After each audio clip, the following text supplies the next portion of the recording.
Are you ready to crack the code on getting a debt-free degree in China? Well, today we are unpacking exactly how you can use some incredible and, honestly, highly misunderstood scholarship programs to completely fund your education.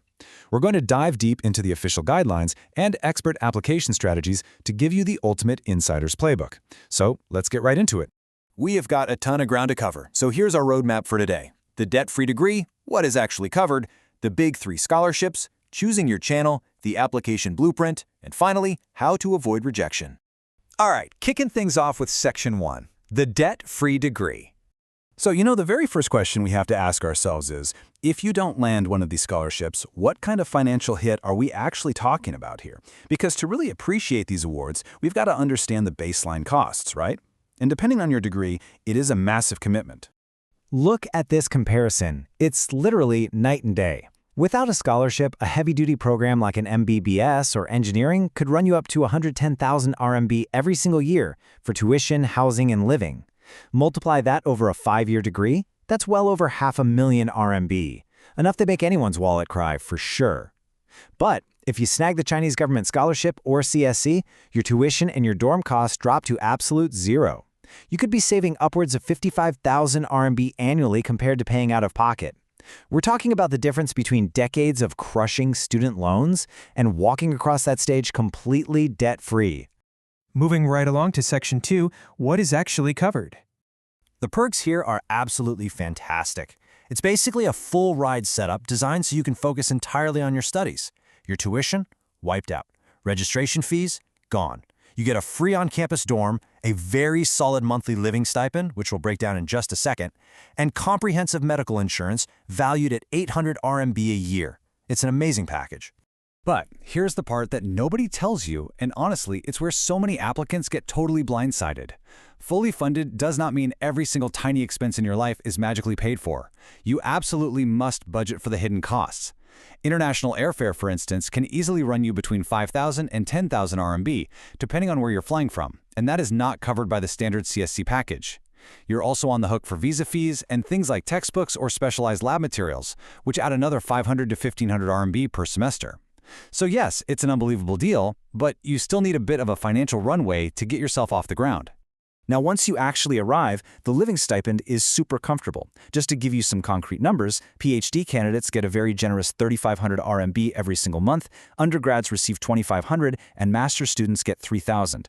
Now, I know what you might be thinking, that doesn't sound like a fortune if you're used to Western prices. But remember, your rent is already 100% covered. In most Chinese cities, that 3,500 RMB goes a remarkably long way for your food, getting around town, and just general day-to-day living. Okay, on to Section 3. The big 3 scholarships. Here's a huge misconception. People always say, oh, I'm applying for the CSC, like it's just one single giant scholarship. Actually, scratch that, it's more like an umbrella. The Chinese government scholarship covers 3 very distinct channels. You've got the bilateral program, which is coordinated between governments. Then there's the Chinese university program, where you apply directly to the school itself. And finally, the Great Wall program, facilitated through UNESCO, which targets students from developing countries in Africa and South Asia. For most international students seeking a degree, the bilateral and university programs are going to be your main pathways. But hey, it's not just a standard CSC out there. There are some amazing targeted alternatives. Take the Belt and Road Scholarship, for example. If you're from one of the 60-plus countries across Asia, Europe, and Africa in the Belt and Road region, you absolutely need to look into this. It is highly competitive, sure, but it often includes even higher stipends than the standard CSC, and, get this, it frequently covers that expensive international airfare we just talked about. And for the professionals tuning in, using the official Study in China portals, you can find options like the MOFCM scholarship. This one is heavily tailored for master's and PhD candidates coming from developing countries who are studying things like public administration or economics.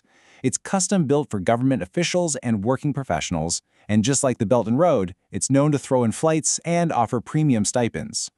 Now, if you are aiming for the absolute peak of elite options, you have to look at the Yenqing Academy. This is an incredibly prestigious interdisciplinary Master of Arts in China Studies at Peking University. The benefits are just unparalleled. They cover everything, right down to a round-trip travel stipend. But the catch?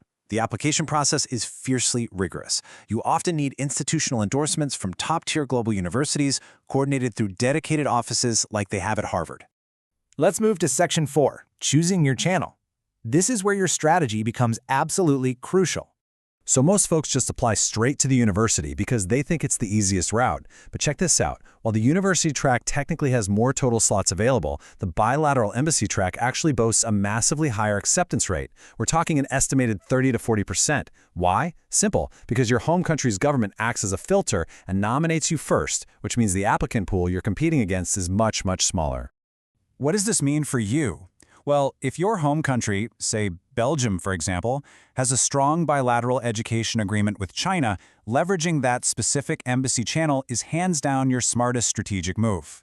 The application window for these embassy tracks usually runs from November to February, so you need to be reaching out to your local Chinese embassy nice and early to figure out if you're eligible for nomination. Now, if you do end up using the direct university channel, you have to play it smart.